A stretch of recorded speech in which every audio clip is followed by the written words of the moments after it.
Ladies and gentlemen, it gives me great pleasure to welcome you to the 40th commencement ceremony of Franklin College in sunny but slightly windy Lugano, Switzerland. Vorrei innanzitutto dare il mio più cordiale benvenuto agli ospiti cinesi, agli amici e ai genitori di lingua italiana a questa nostra 40esima cerimonia di consegna dei diplomi di laurea. Today is a very special one in the life of the college, for it is a day of celebration and recognition of the accomplishments of our senior class who sit before you in this auditorium. That so many of you have come such a distance to participate gives testimony to the importance you accord to this event. That our trustees, our faculty, and our administration are present manifests the strong bond the college shares with its students and the pride we take in their successful completion of this cursus honorum.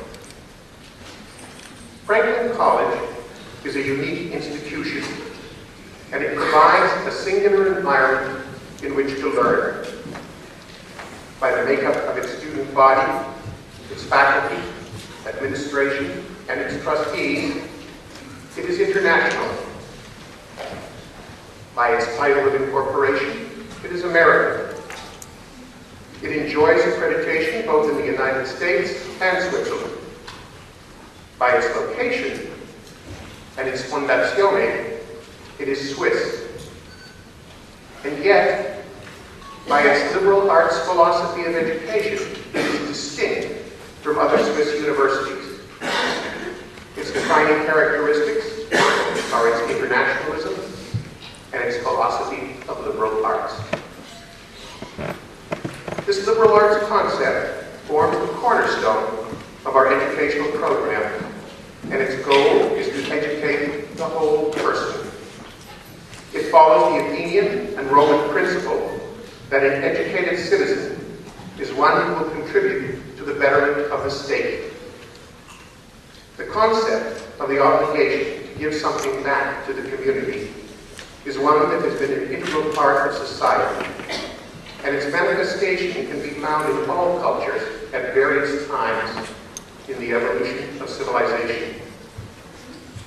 In recent years, this aspect of our personal growth and development as individuals has regained its place among educational goals in American institutions of higher learning. Today, the inculcation of civic responsibility among college students is considered an important building block in the formation of one's character. In many colleges, it takes the form of service learning. At Franklin, I'm pleased to say that we have also seen this manifest itself in a variety of ways. It is all the more gratifying to note that many of the projects have been initiated by the students themselves. From academic travel programs, which are designed to help communities rebuild homes, learn English, or initiate sustainable development programs, to blood drives in support of the Red Cross, to after-school English language instruction in our local community, to cleaning up and monitoring the lake water in our local environment. These are some of the initiatives taken on by our students and professors. As soon-to-be graduates of Franklin, I commend you on your genuine desire to make a contribution to the betterment of the world in which we live. You have my sincere admiration. I shall now turn the dais over to Franklin College's chairman and alumnus, Mr. Paul Blair.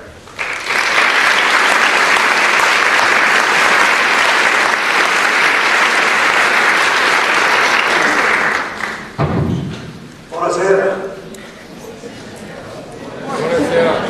Tutto bene?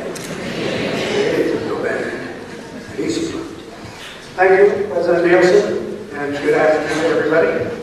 As chairman of the Franklin Board of Trustees, and on behalf of all my fellow trustees, I welcome you to this wonderful celebration of another completion of another outstanding year and the graduation of another amazing class of Franklin Scholars.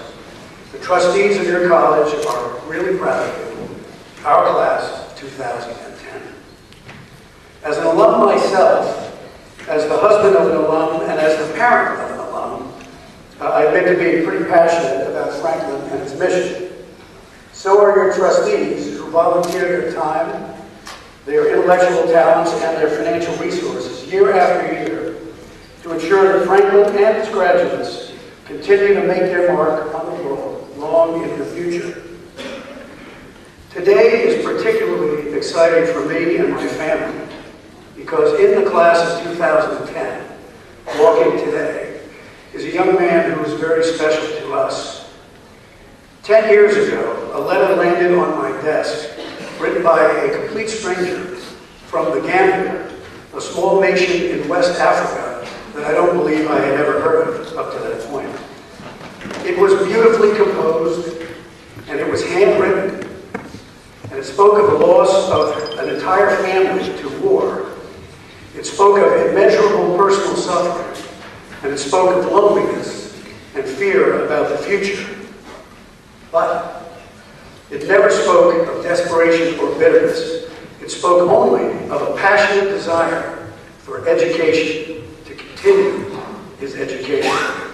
So I replied asking what we might do to help, and the stranger wrote again, and this is what he said.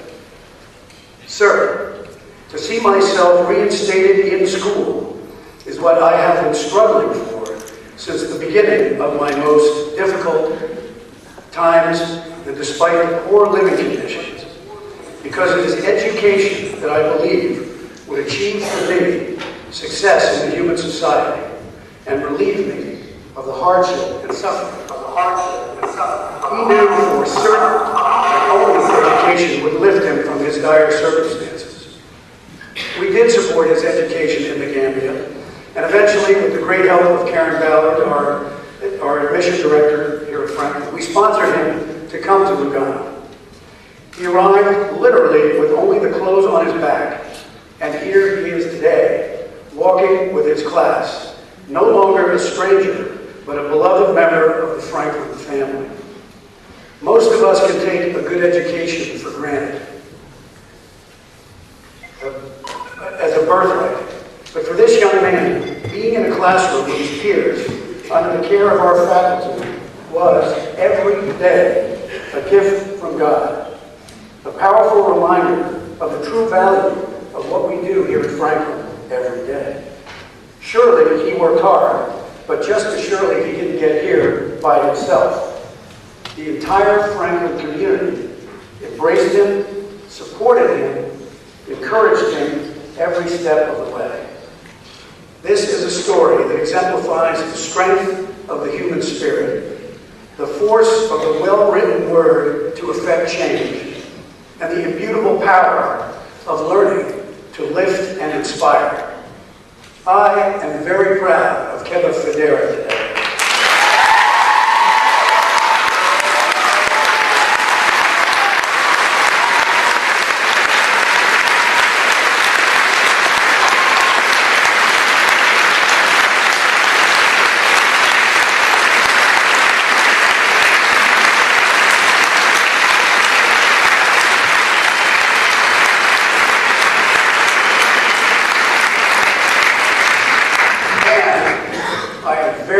Very proud of Franklin College today as well. So to you, the class of 2010, congratulations on your many accomplishments and all the best in your brilliant futures. Great thanks to the parents and the families who raised such passionate and compassionate scholars. Thanks to the faculty who instructed and inspired you. And thanks, special thanks to our hosts, the Swiss Federation, the Canton of Ticino, the city of Lugano, and our home, the lovely Comune di Sorrento. I'm pleased now to introduce a favorite member of the Franklin family, Mr. Richard Bell II. Rick was an early adapter to the Franklin ideal when he attended Franklin's predecessor institution. Rick has been a long-time and generous supporter of Franklin, serving on its board of trustees for almost 20 years, recording all the board's proceedings as its secretary for almost as long, a difficult, thankless, yet critical role. He and his wife, Paulise, entrusted 2 of their children to Franklin's care, including daughter Christina, who directs our vital learning center that has helped so many students to succeed. Rick is a successful entrepreneur, having built his business formation company, Harvard Business Services, in Delaware, USA, and into one of the largest and most successful in his industry. Rick is also a really good guy, a good friend, and he loves Franklin College. So please help me welcome him to the podium.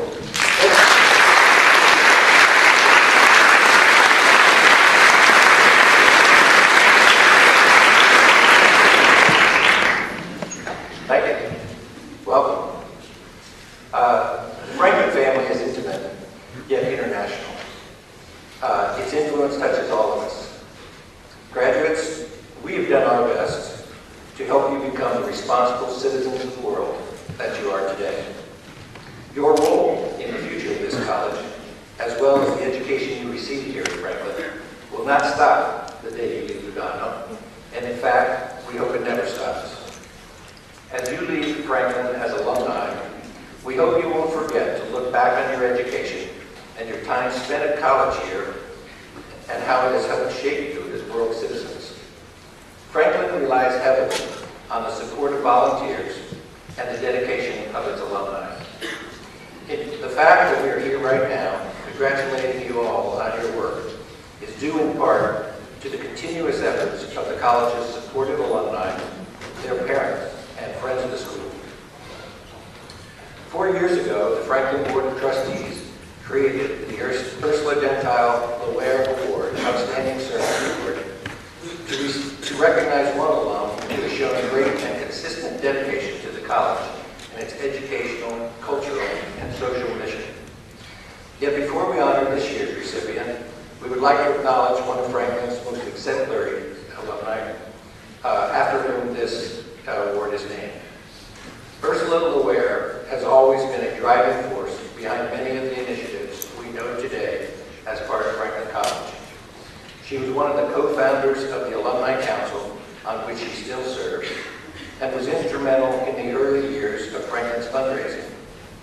In addition, Ursula graciously hosted some of the first accepted students' receptions that have now become a fundamental part of the college's recruitment efforts. In short, she is a great advocate for the college and an incredibly strong philanthropic supporter. Please, Ursula, may I ask you to stand so we can all thank you for everything.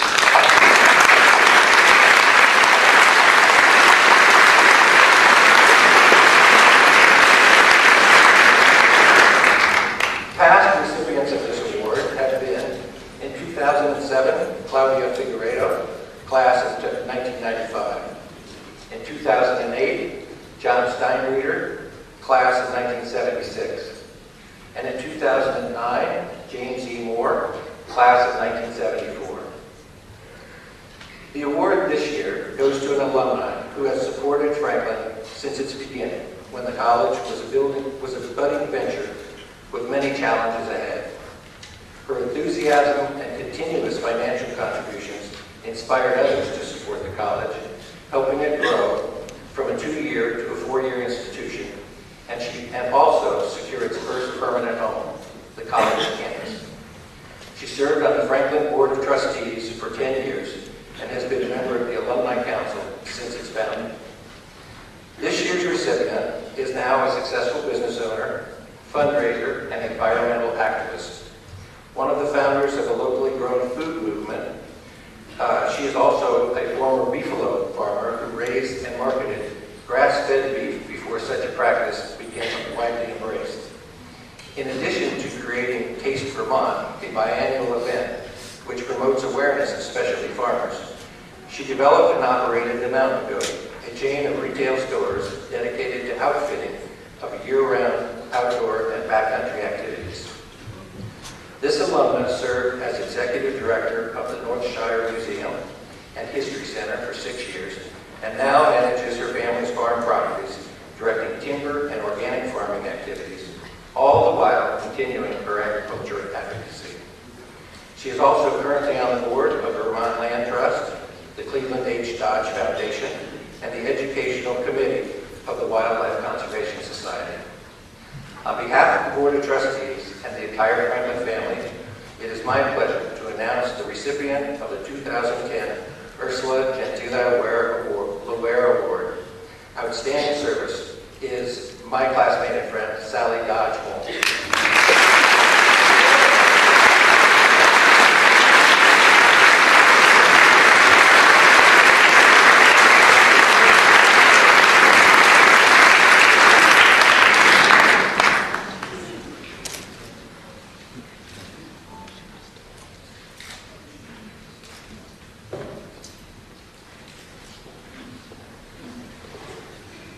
Thank you. Thank you, Rick. Thank you, President Nielsen, trustees, alumni, faculty, graduates, families, and friends. This award was a very big surprise for me, and I feel extremely honored. It's very exciting to be back in Lugano at the Franklin campus. I think I was last year, perhaps 15 years ago. And yesterday, as President Nielsen was showing us around, I realized that I could look at the college buildings, the new classrooms, the libraries with a great deal of pride and satisfaction. Knowing that during the time I spent on the Franklin Board of Trustees and now on the Alumni Council, we made a lot of decisions, and we raised the money that was needed to make our vision of Franklin College become a reality. And it is turning this vision into reality that is what can be called service.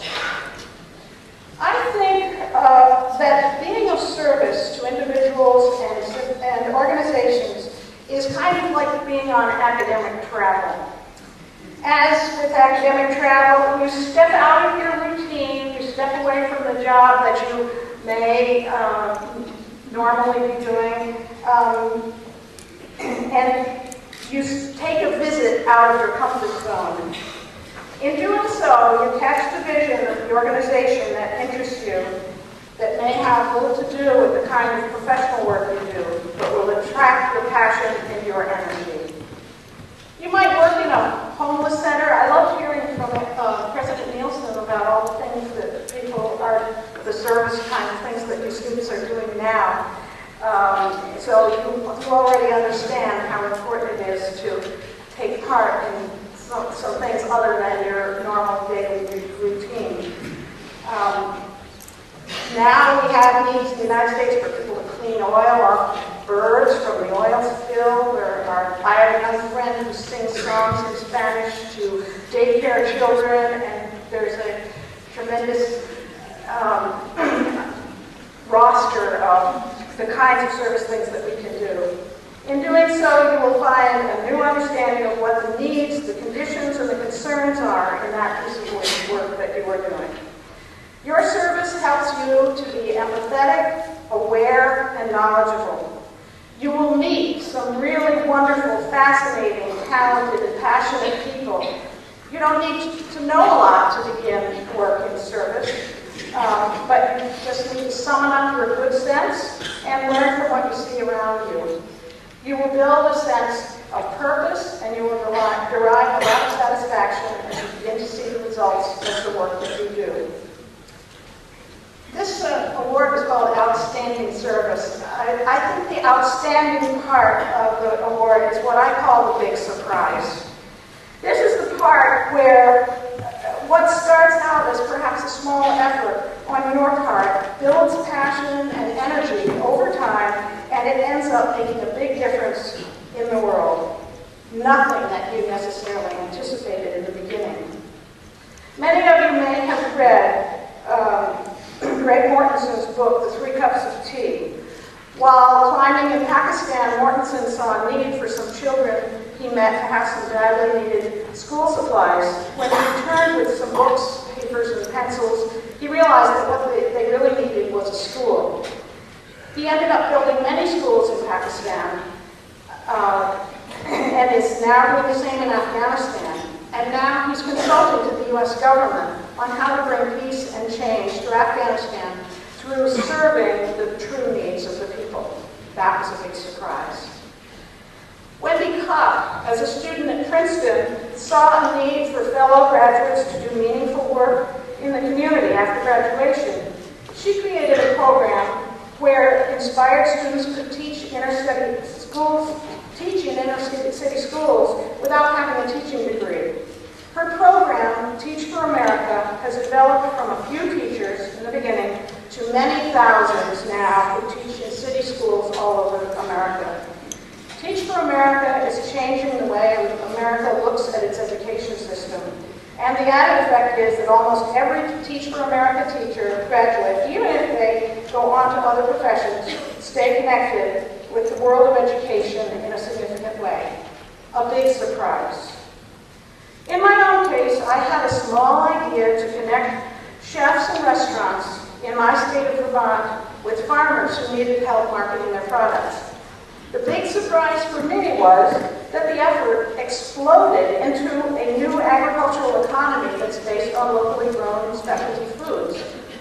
It has affected not only our farmers, but land conservation, travel and tourism, and our state identity. The Buy Local movement has invigorated Vermont and spread from agriculture to business. The Buy Local movement is spreading around the United States, and even the UN is now looking at building sustainable local economies as a better way of supporting developing countries. So as you graduates take your journey from Franklin to jobs or graduate school, keep in mind the academic travel of service. Plan your trip. You will find that service will fill your lives with passion, purpose, and many new friends. Thank you very much for this tremendous honor, and good luck to all of you in the future.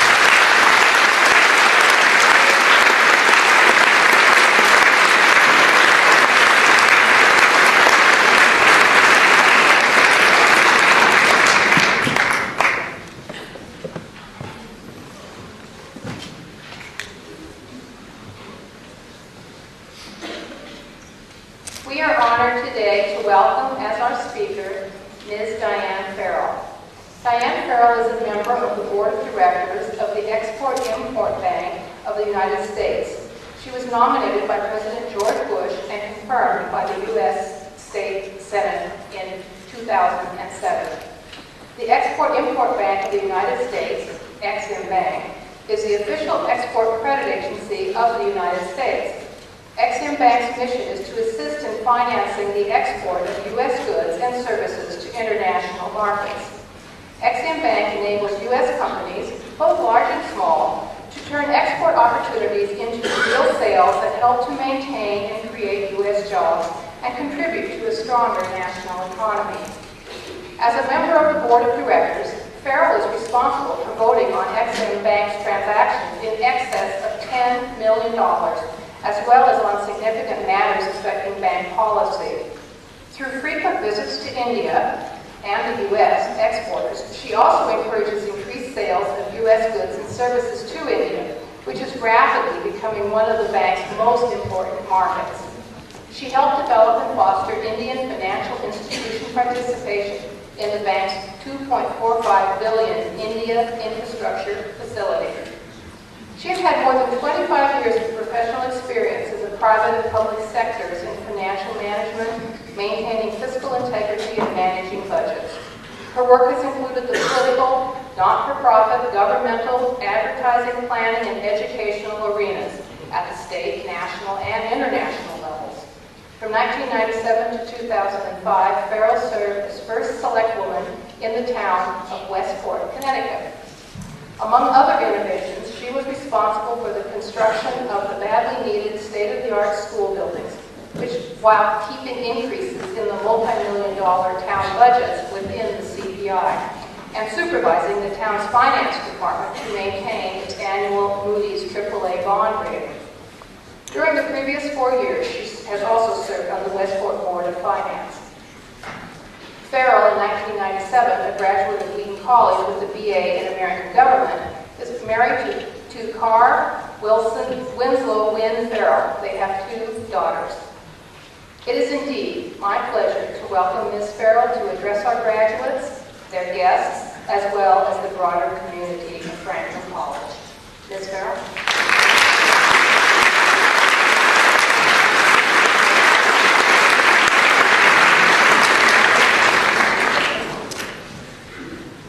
Good afternoon and buongiorno, or is it buonasera? I'm not quite sure. We're in that cusp. I'm very accustomed to addressing groups and getting response. So whether you choose to say buongiorno, buonasera, or good afternoon, I greet you and I ask for a greeting back. I think the buonasera is happening from what I've been hearing. I'm so delighted to be here, really extremely honored. President Nielsen, Mrs. Nielsen, I thank you.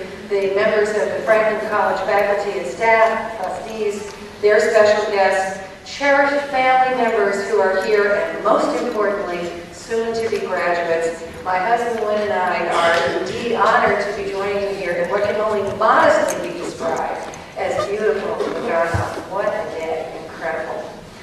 When I was invited to address you, the graduates, I had 2 concurrent thoughts. The first was, what can I possibly say to meet expectations for a commencement address? I mean, this is a big moment in your lives. I know that, and it's a tremendous responsibility to feel that I'm supposed to leave you with some final pearls of wisdom as you commence with the rest of your lives. And I also know, because I remember when I graduated myself, that frankly, when I was sitting in your seats, I was thinking about where my parents were sitting in the audience, how I was going to find them after the ceremony to make sure we got the pictures that they wanted, thinking about how I'm going to miss all the friends that I've made in college, and also thinking about that one particularly vexing question, which is, okay, now what? Now what's going to happen with my life?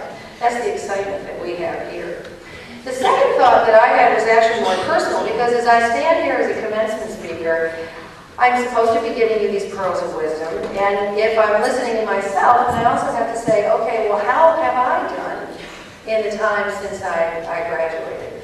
And how can I say these things to you and compare them to where I am in my life? And while I probably could say about 50 different things to you, as I believe every person in this room would love to impart to graduates, I'm going to keep it to 8, so that you know you will graduate before we say buona notte, I guess would be the appropriate phrase for that.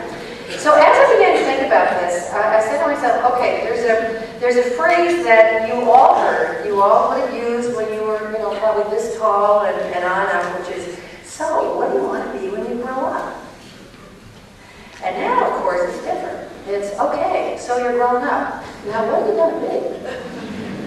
And that's a much more complicated question to ask than say, I want to be a doctor, I want to be a teacher, I want to be a parent, or I want to be president.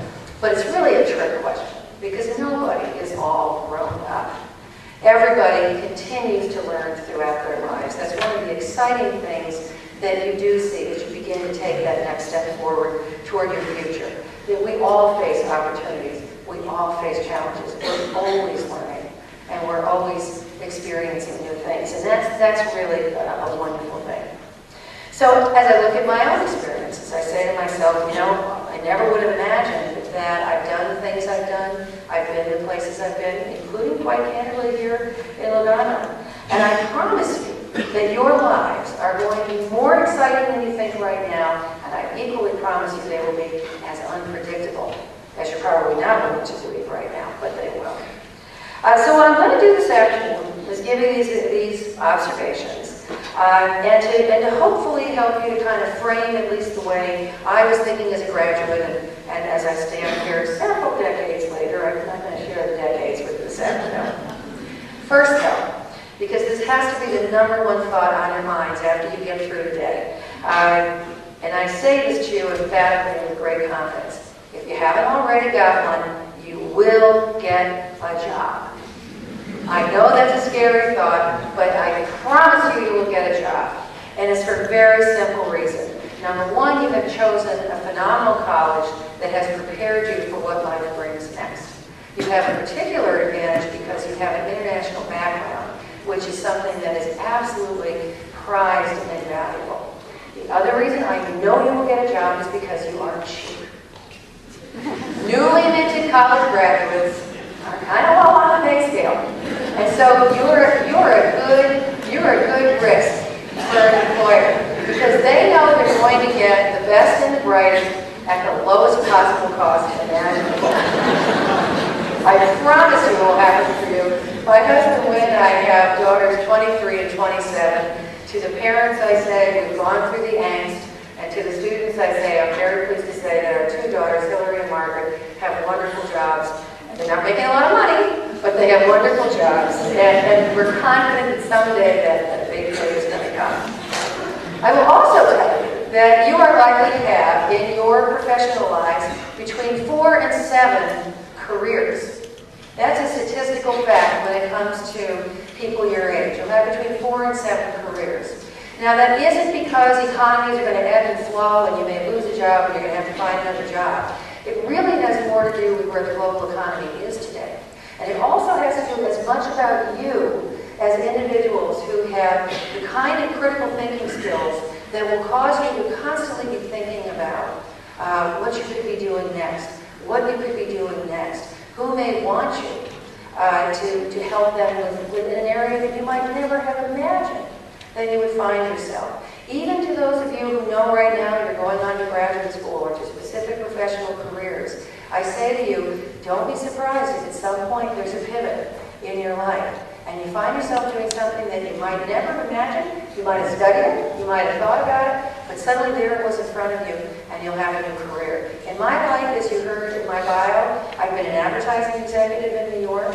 I have been a stay-at-home mom, although our daughters would say I wasn't home much because I was in Management Community Service. I ran a town, I was a mayor for 8 years, and right now I am working for the Export-Import Bank of the United States as an international banker. Each of those careers has been different, has been exciting, and quite honestly, I could never have predicted were going to happen at the moment that I graduated from college in 1977. The math majors are now figuring out how old I am and how many years it's been since I've been in college. I leave it to you guys. The other thing I want to say to you is, and again, I have such respect and admiration for the college that you've chosen and for the path that you're likely to go down, and frankly, for the diversity within your student body. And that is, and this is number 2, so I've got 8, so those of you who are counting, you know where we are. Don't give up your global citizenship. Be a strong ambassador representing your country of origin. Now, I've just talked about the fact that you've got these extraordinary skills, you've got this maturity, this knowledge that a lot of people your age don't have because of the international background that you have achieved here at Franklin. The other thing I say, though, is to all of you, you have a country of origin. You will identify yourself from someplace, whether you go back there, whether you are only there for a small, brief time in your country first, or whether you stay there forever. The reality is that you really are 2 things. You are a citizen of the world, and you are an ambassador. And what I always feel whenever I'm traveling on behalf of the bank, on behalf of the United States, I make it a point to set the kind of example that I feel I should so that people feel good about my country of origin. I also make sure that I'm as respectful as I possibly can in understanding the country that I'm visiting.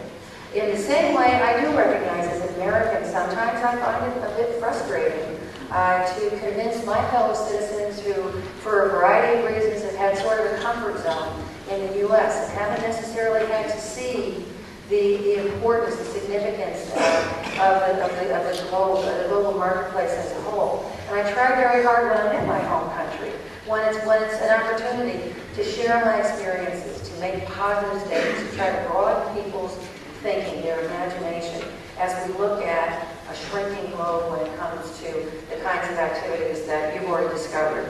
As was mentioned in my bio, I come to this fairly late. I mean, this is a bit of an epiphany for me. Until I came to Exim Bank, I really didn't have that feeling. Now I've spent a tremendous amount of time in India, in Southeast Asia, in Latin America, all the emerging economies that you read about, and it has been an incredible and exciting experience. There's a phrase I'm going to leave you with under number 2 But it's an important phrase, and if you remember anything today, I'd really like you to do this, because you will also read it as you move on through business. Inclusive growth. Inclusive growth. That was the phrase that I first heard from the Prime Minister of India, Dr. Manmohan Singh, who used it. And it was very appropriate as it relates to India, because as we all know, if you've read Tom Friedman, I happened to see The World is Flat on a stack of books at the library probably this morning when we had our tour, you know what's happening in India in particular, in China as well, but I'm going to use India because that's really my frame of reference. You are seeing vast wealth created in India right now. There are a handful of individuals who are now among the richest people in the entire world. You're also seeing a middle class emerging, and that's very, very important. But in India, a population of close to 2 billion people, a little over 2 billion people, they have a tremendous challenge with the number of poor that remain in that country. And it is a significant challenge for any government, as it is for the Indian government, to make sure, and it's an expression that I like a great deal, that all boats rise with a high tide. Think about it. All boats should rise with a high tide. And so when you hear that word inclusive growth, or use that word inclusive growth, I hope that it becomes part of who you are as you begin your leadership, as you take over for those of us that have been out there, and you think about how we're going to be able to make sure that all boats rise in a high tide, that all of those people around the world who are living at the same moment in time that we are right here have the access to education, have the access to health care, have the ability to enjoy the kind of longevity that I expect for every one of you. So remember inclusive growth. There's no quiz, but I'll be standing out in the back and asking anybody with a black hat. That includes that, by the way. But I really do feel very passionately to imagine. Number 3, just because you are all grown up doesn't mean that mentors are no longer important to you. I have to say that through my professional career, what's probably meant most to me is really 2 things. Co-workers who have been kind enough to take an extra moment or 2 to explain something I didn't understand. And don't be afraid to ask questions. You're so cheap as a hire, you should be able to ask any question you want. They owe you that education. But I've always appreciated people who take the extra time. And the other thing that I've always appreciated is co-workers or mentors in one way or another who have actually given me a word of encouragement, have helped me to believe that I can do that task which I've had. You've been so lucky because you have had mentors at Franklin. You have had mentors in your lower school experiences. You have families and friends who love you. They will continue there. But don't hesitate to find at any age level where you are working a mentor that you think can help you to succeed in what it is that you are endeavoring to do. It's also important for you to remain a mentor. I'm very impressed, and I congratulate Sally certainly for the award she's received, and Ursula for having inspired this award. I'm always so pleased to hear about a student body that is a caring body, that does want to continue to make a difference, wants to improve the lives of individuals. And that responsibility remains with you. It's no longer now about looking good on a college application. It's no longer about looking good for anybody for any other reason than that feeling that you have inside when you have done something that's made a difference in someone's life. It doesn't have to be a lot, but just remember that you remain obligated. Number 4, we're halfway there. Be a diplomat. And I say that, and I'm guessing again because you are such an international audience and you are internationally focused, that you've probably seen diplomats in action. And I'm not suggesting that you join the diplomatic corps necessarily, although I do think that's an extremely fulfilling profession. But what I'm saying is that if you listen carefully to diplomats, you will hear word choices. You will observe good listeners. You will be able to watch people who can make strangers in a room feel comfortable. You will be able to see people who can actually affect change through the proper choice of phrases. And so to the extent that you think about the way you're presenting yourself or the dynamic that you find yourself in a particular situation, think about the most diplomatic way that you can approach that particular dynamic. It makes an enormous difference, and it can make an enormous difference as we talk about some of the conflicts that we continue to struggle with around the world. Number 5. keep a sense of humor. That's so important. And it's not always easy. There are days when you feel beaten down, and the best you can do is probably come up with some sort of gallows humor. It could have been worse. I could have looked as bad as he or she did. But something that, not today, you all look the same, frankly. But keep your sense of humor. It is so vitally important. You breathe. When you laugh, you get more oxygen in your lungs. That means more oxygen into your brains. You're smarter, you're faster functioning. And frankly, it's a waste of time when you're angry. I would say to people, don't hold a grudge. Try to forgive, because it's a waste of energy to be angry. It's a waste of energy to hold a grudge. So try your best to laugh and to forgive when necessary. Now, I have a political background. I was an elected official for over 12 years. I worked in Washington, D.C.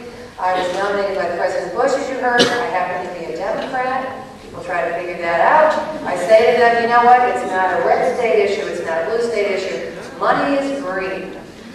So nevertheless, I am a politician. I admit it. I'm not going to try to sell you a used car or something. And if there's a baby, I'll love a baby. But I'll tell you why I say earn people's vote, because this is the way it works in my mind.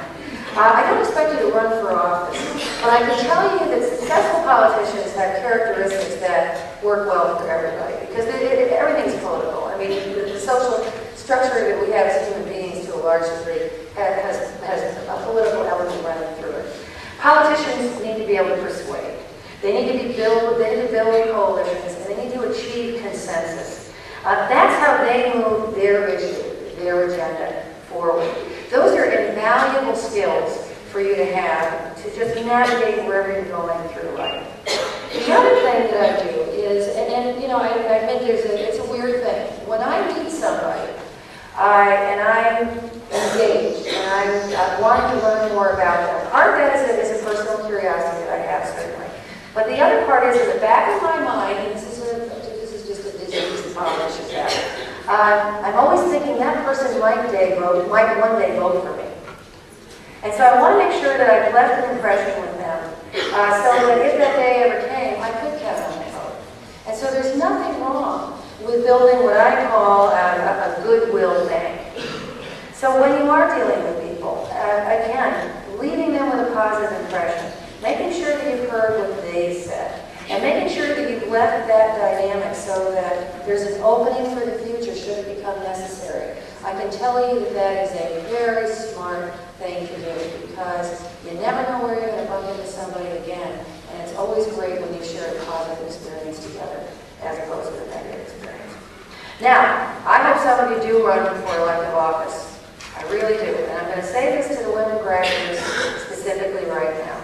I hope that you consider running for political office someday, at any level, And I'll tell you why it's important. I have learned this in my experience with elected politics and just trying to be successful as an advocate. Women still face a glass ceiling. Thanks to some pioneering women around the world, the ceiling is higher than it used to be. But the glass ceiling is still there. And the only way that we are truly going to see gender equality around the world is if more women are willing to take that first step and to engage. And the reason that I decided to run for elective office, because it was not a dream of mine when I was in college or earlier to run, it was because I went to too many meetings, Board of Education meetings, Board of Finance meetings, and had to sit and wait my turn and then give my speech. And one day I woke up and I said, it would be a lot easier to be the decision maker than to have to influence the decision maker. So I want you to think about that. If the time is right, I want you to go for it. Which gets me to number 7. So now you know we're getting close. Say yes more than you say no. And you almost have to repeat that to yourself, because there are days that are scary. And there are opportunities that are going to come up where, frankly, it feels safer to say no than to take that big leap and to say yes. And the example that I like to give is, I think about a small child. I'd love to be sitting in an airport, for example, or in the park right out here yesterday when my husband and I were walking along the lake. And you'll see a struggling to walk. And they propel themselves forward, and the feet come out from under them, and they fall on the ground. And generally they don't cry. They push themselves up, they pull themselves up, and they keep going until they master it. Which tells all of us, as most of us did walk in here this afternoon, you have that innate ability. And you just got to find the courage to make sure that you say yes when you know. There's a very famous rabbi in Israel who has a wonderful quote that I actually carry in my purse. And his Rabbi Nachman is the name. And the quote is, "All the world is a narrow bridge, and we must not be afraid." All the world is a narrow bridge, and we must not be afraid. And that's really what I'm talking about when I say yes when you know. And I know it's a cliche, you don't really know you can do it if you haven't tried. I'm going to throw another one at you, though, and that is, you don't know what might happen if you try and fail. If you try and fail. And a friend of mine ran for the governor of the state of Connecticut. It was about 20 years ago. And she lost. But she gives a wonderful lecture called How Losing Can Be Winning. And what she talks about is the fact that she agreed she would run for the governorship. She knew the odds were very low. The probabilities were that she would lose the election. But she was willing to go for it. She felt that she could advance her particular agenda, which happened to be about environmental issues at the time. She lost. She, went to her family and said, do you feel badly? I'm so sorry. I gave up so many days, weeks, months in pursuit of this quest. And she had sons. And her 3 sons actually said, "Mom, how many other kids' mother ever ran for governor?" That was number 1. Number 2 was, because she had put herself out there, because she had taken this step even though the odds were against her, she ended up going on to have a brilliant career in a number of areas that interested her most. Those opportunities would never have come to her had she not been willing to say yes at a time when, frankly, it would have been more comfortable to say no. So my final point, number 8 if you're counting, is, and I thought about this a lot, there will be many chapters in the story of your life. Take lots of pictures. Now, I say that. Some of these chapters will mark decades. Undoubtedly, you are going through your 20s, and that's a block of time that we're all, used to talking about, decades, and you'll have experiences in this particular decade that will likely take you from college graduation to potentially starting a family to embarking upon a career. You will have a chapter about the start of your family. You will have a chapter about the ebbs and flows of your careers. Some of these chapters are going to be long, others will be short. Either way, for you right now, they're blank pages to be filled in, which is very exciting. Your professors and staff here at Franklin, and of course your family, are completing their own successful chapters today as they see you accomplish one of life's greatest milestones. And speaking as a parent of 2 college graduates, I know the special thrill your parents feel to be finishing the chapter in their books entitled Paying for College. Of course, there is always graduate school. So, it may sound silly to take lots of pictures, but I have come to realize how important images are to jogging memories. And I don't just mean the scenic type, like, outside these doors in Lugano, or what you're going to put on Facebook as soon as you've got that diploma, or just today's event in general. I'm saying take a picture of every car you ever own. Take a picture of every home where you live. It is amazing how years later those pictures will jog your memory. They will also remind you about some of the cultural influences at that time. And so the boring picture of a car today that you look at 20 years from now, when maybe they're all hydrogen powered with no wheels and something out of Back to the Future, you'll be very glad that you have that one day picture, which at the time was boring, but now is quite fascinating. I will also say that if you choose to have children, and you have more than one child, take as many pictures of the siblings as you did of the first child. Parents in this audience know exactly what I'm talking about. Our youngest daughter never lets us forget that we don't have as many pictures of her, even though she's with her sister, doesn't count. So please remember that. Now, I do believe, I'm sorry, that's what I meant. Yeah, going back to what you're going to do when you grow up. Also remember, when it comes to pictures, weren't the picture books always more interesting than the chapter books? Yeah. So here you are. You are all grown up, but not really. And to share this incredible life-affirming moment of many of the people who have loved, mentored, and nurtured you as you have grown to achieve this major milestone in your lives. As I did mention at the beginning of my remarks, having the opportunity to address you today is an honor and definitely a page in this chapter of my life. And because I practice what I preach wherever possible, I close by asking you, and this is a large room, so we're going to have to be organized, I would like to take your picture. So we're going to start with this section. Would you please rise? Come on, folks. Here we go. Here we go. All right, everybody smile. All right. Section number 2 with the graduates. Done. Here we go. Big smiles. You guys can wave. But don't throw hats. It's not time yet. Excellent. All right, section number 3, you're on. Good folks on the stairs. Beautiful. Okay, folks behind.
presenting to you the candidates for the Bachelor of Arts degree.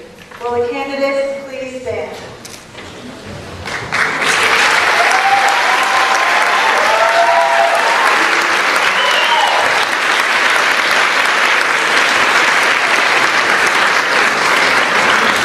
On behalf of the faculty, I certify that these persons have completed the required course of study at Franklin College, Switzerland, or will do so by the end of the fall semester.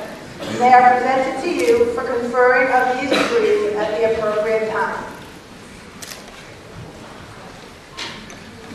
By virtue of the authority vested in me by the Board of Trustees and on the recommendation of the faculty, I confer upon you a degree to which you are entitled with all the rights and responsibilities pertaining thereto.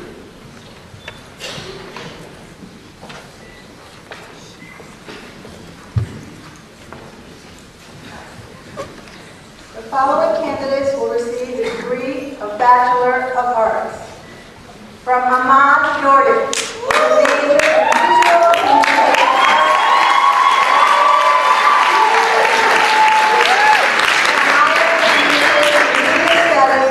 Fatima Adwan.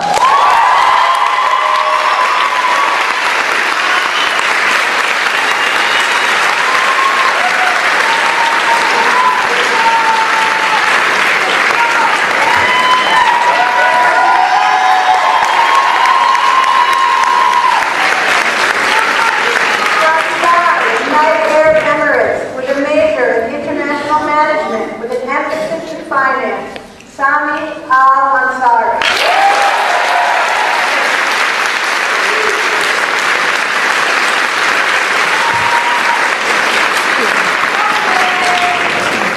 From Jeddah, Saudi Arabia. Graduating cum laude, Monia Al-Ghani.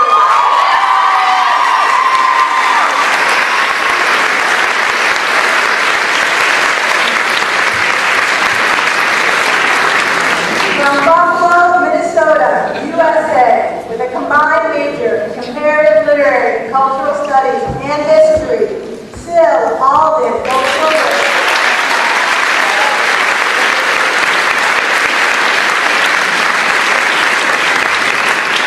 From Jeddah, Saudi Arabia,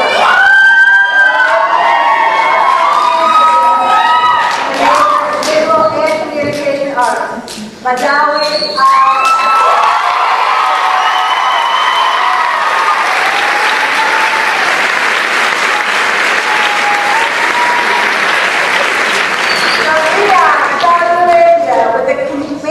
International communication.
Maya Day.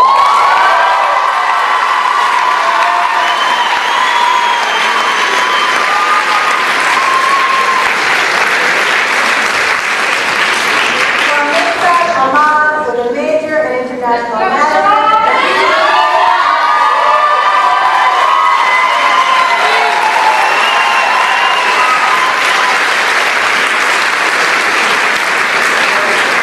From Sofia, Bulgaria.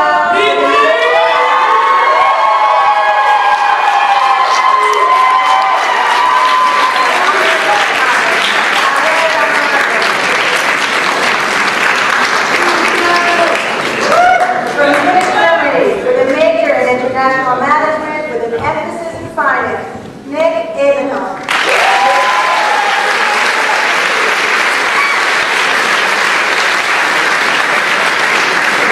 From Bangalore, the Gambia, with a major in international banking and finance and a major in international management, Kayla.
And a minor in French, graduating magna cum laude, Kyle Harvey.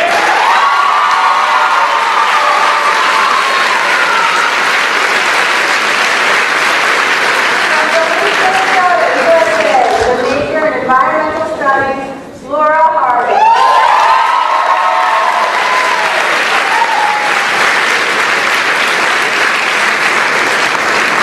From Salt Lake City, Utah, USA.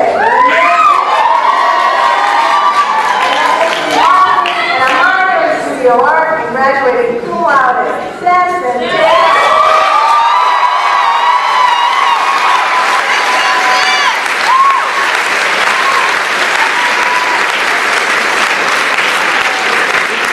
San Antonio, Texas, USA.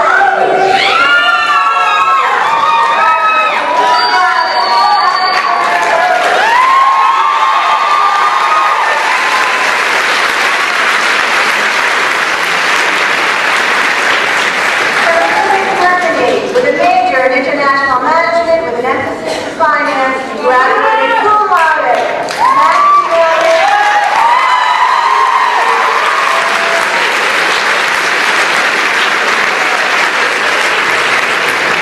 from Baltimore, Maryland, USA, with a major in international relations and a minor in history, graduating cum laude, Gabriela Hipólito.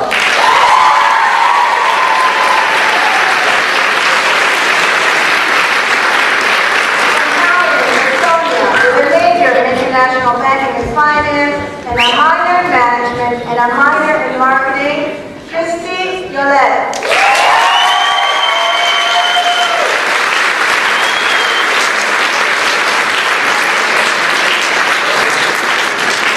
From Tallinn, Estonia, with a major in international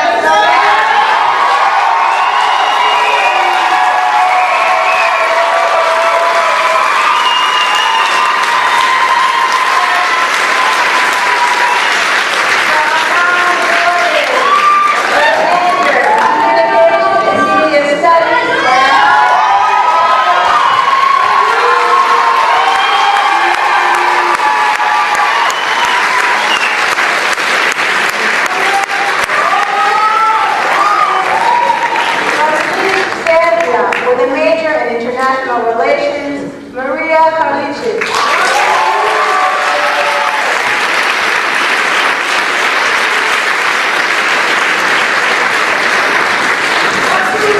From Chicago, Illinois, USA, Harare, Zimbabwe, with a major in communication and media studies and a minor in political science, Limbo.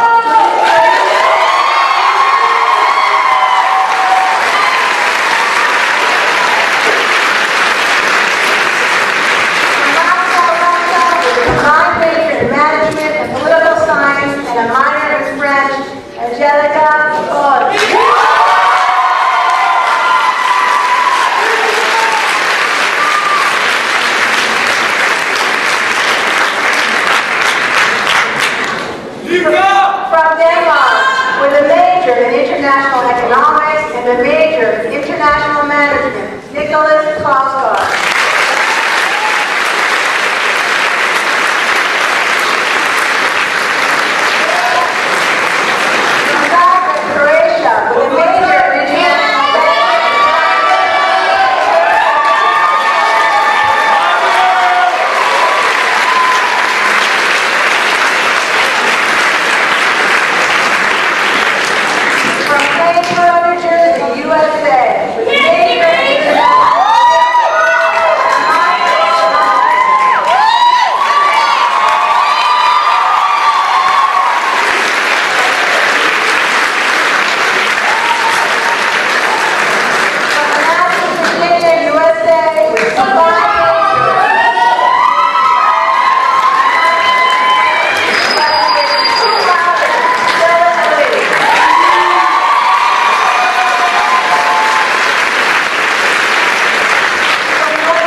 International Banking and Finance and graduating cum laude, Evalda.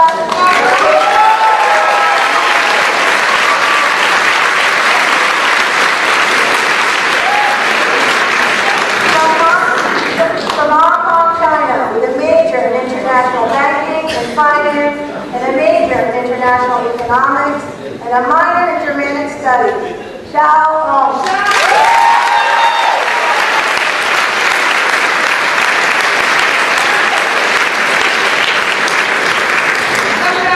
From Malibu, California, USA.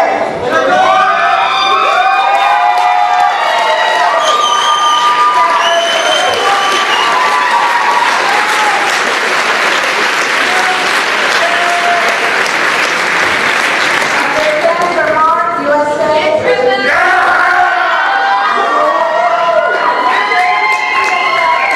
Comparative literary and cultural studies and a minor in creative writing. Hannah Marsh.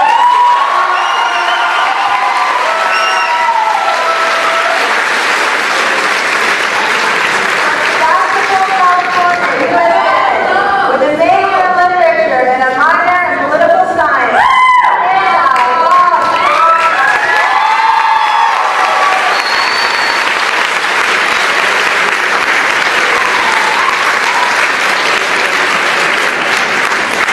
From Halifax, Canada, and Granada, Slovakia, with a major in international relations and a minor in economics and a minor in Germanic studies, and graduating cum laude.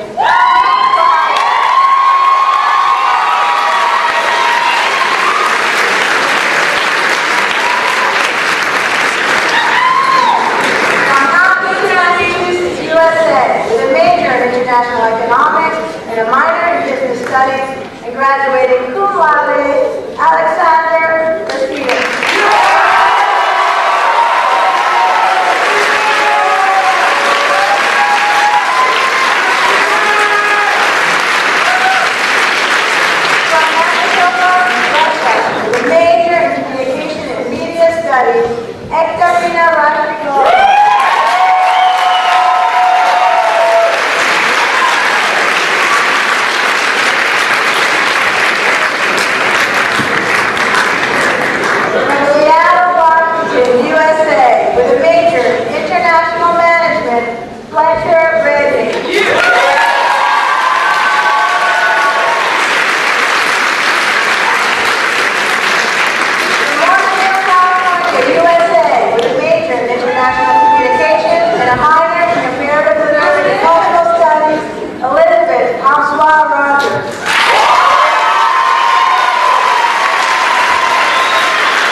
Junction, New Jersey, USA, with a major in literature and a minor in creative writing, Madeline Ann Weinstein.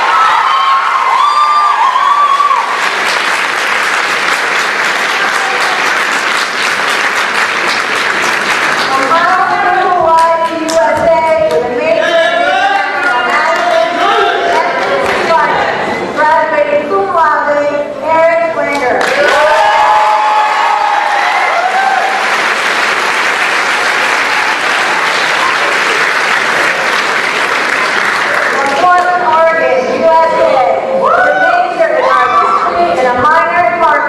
Alexis Marie Williams.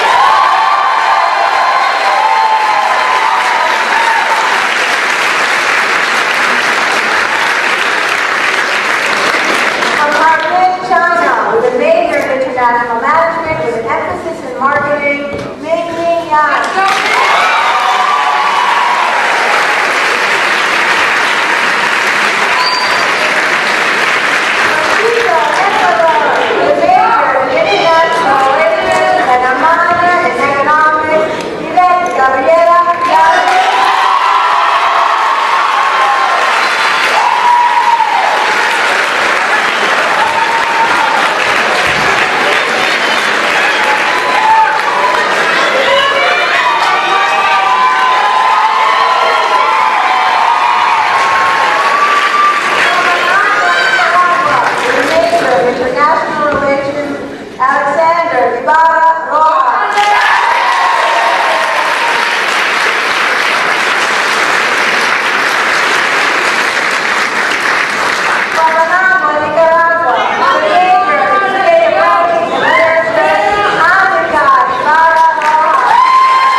Pleasure for me to introduce this year's valedictorian, Kyle Martin.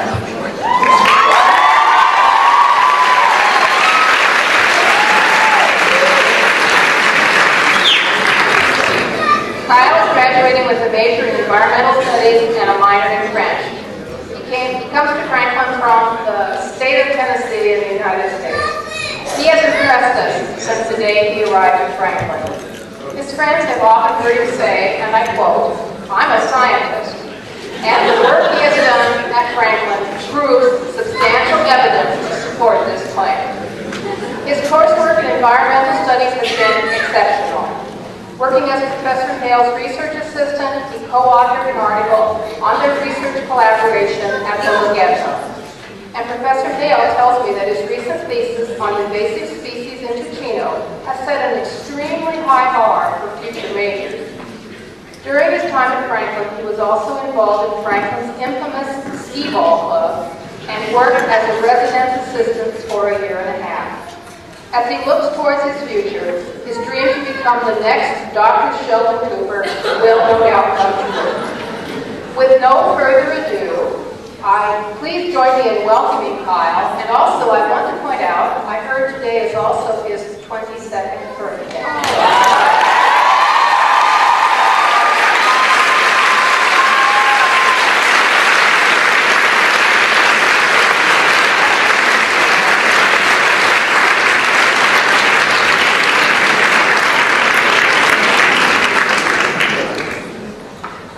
Spent all day trying to hide the fact that it's my birthday and keep this announcement to 500 people.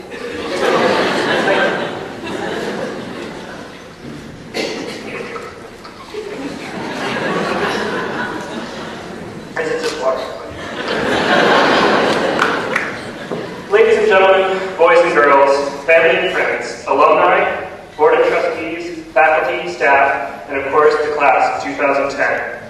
it's all over. Our regular college experience has come to an end. And we did it together.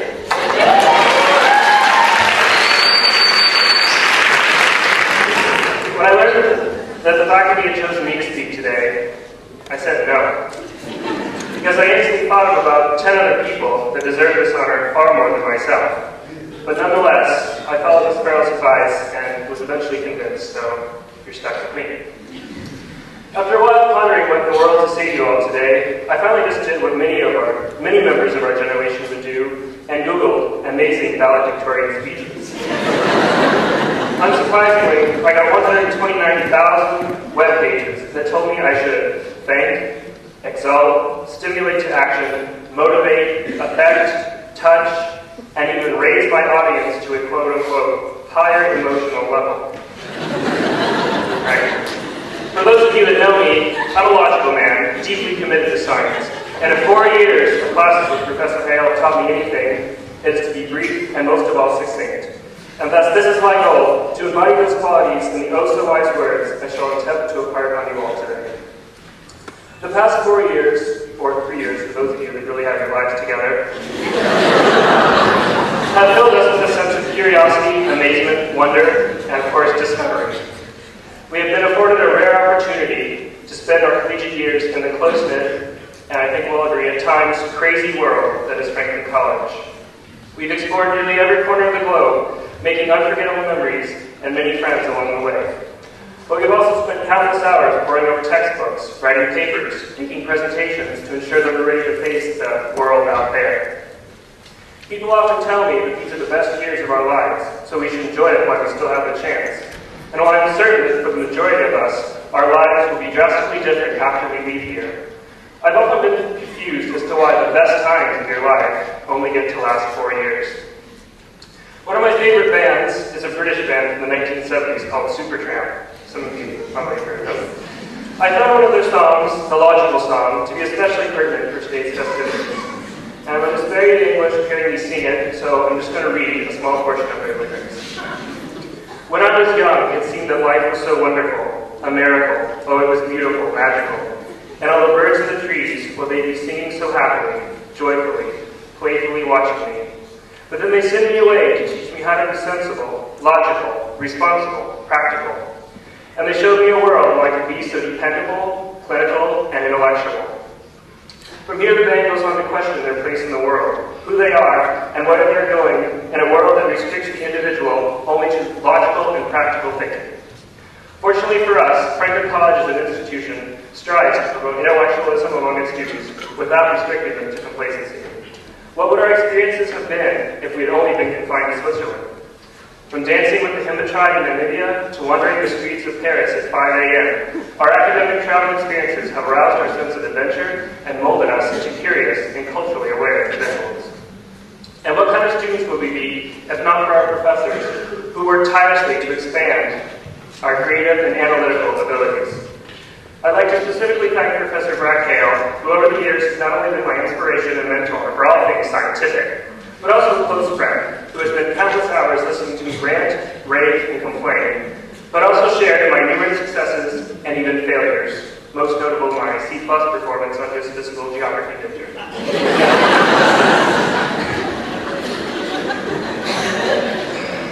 It's a rough day. Not so great best weekend.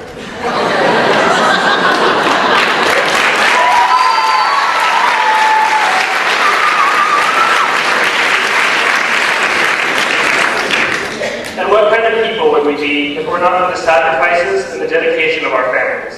If your family is anything like mine, and I'm not sure it could be, they had not only sacrificed about $120,000 of their hard-earned money, but also instilled in us a strong work ethic and been overwhelmingly supportive in our desire to study far away from home.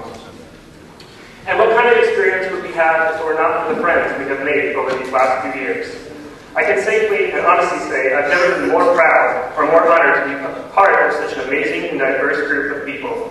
I know the friends we have made here will be friends for a lifetime, and although we are soon be going our separate ways to school, separate ways, Franklin has taught us that the world is not really all that large, and wherever we happen to find ourselves in the future, there will certainly be someone who will share in our Franklin College experience. As of tomorrow, we have the rest of our lives ahead of us, and if anyone out there is like me, the end of college elicits visions of an uncertain future. I say embrace this uncertainty. We now have the opportunity to do whatever we want, and although I really hate sounding cliche, I really do believe that with enough desire, dedication, and hard work, anything in your lives is possible.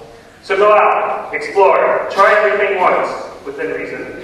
Make mistakes, fail if you need to, but never, ever, ever give up. Congratulations, class of 2010, and I sincerely wish all of you the very best luck for the future. Live long and prosper. Thank you.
Normally at this point in the program, I take the opportunity to share with you several closing observations before you leave the auditorium. But this has been the largest graduating class in our history. I think 85 of you assessed across the stage. And so we've run a little bit long. I know you've been very, very patient. So I'm going to cut a lot of this out and just leave you with one final sort of elongated observation. This year marks the 100th anniversary of the passing of a quintessential American writer known by the pseudonym Mark Twain. He was a humorist with a keen eye for human foibles, and I encourage you to pick up some of his writings when you have a spare moment. Let me leave with you one of his astute and wry observations as you enter this next phase in your life and your sphere of acquaintances, business and otherwise, grows. Let me just paraphrase. There are basically two types of people. Those who accomplish things and those who claim to have accomplished things. The latter would fill a large auditorium. As graduates of Franklin, I urge you to strive for the former and make yourself and your college proud. Will the graduating class please stand? Ladies and gentlemen, I present you Franklin College's graduating class of 2010. Please join me in